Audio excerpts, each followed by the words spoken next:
Po daugelio metų patirto smurto šeimoje 1984 metais Liza McVey nusprendė nusižudyti. Ji net buvo parašiusi atsisveikinimo raštelį, bet tada serijinis žudikas ją pagrobė ir jos noras gyventi sugrįžo.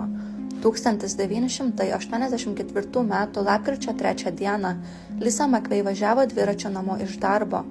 Išsekusi 17-metė pralėkė pro bažnyčią apie 2 valandą nakties ir tada kažkas ją pagrebė nuo jos dviračio iš už jos nugaros. Liza pradėjo rėkti, kol užpuolikas prispaudė jai ginklą prie galvos.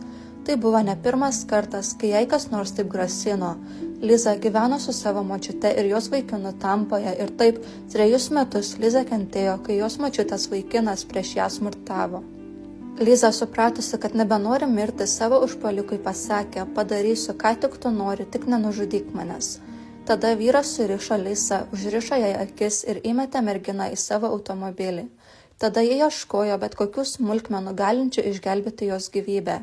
Pirmiausia, ji pasinaudojo tuo, kad po akių raišteliu buvo tarpas, pro kurį ji matė, kokį automobilį vairavo jos pagrobėjas.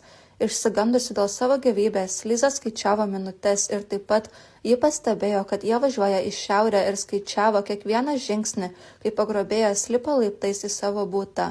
Kitas 26 valandas vyras nekartą prievartavo ir kankino Lizą. Ji buvo tikra, kad mirs bet kurią akimirką. Būdama įkalinta savo pagrobėjo bute, 17-metė išgirdo žinių pranešimą, kad jos yra ieškoma. Ji pradėjo stipriai rėkti ir muistytis, o pagrobėjas pagrasino ją nušauti. Būdama tikra, kad Bobis ją nužudys, Liza prispaudė savo pirštų antspaudus prie kiek įmanoma daugiau paviršių jo bute.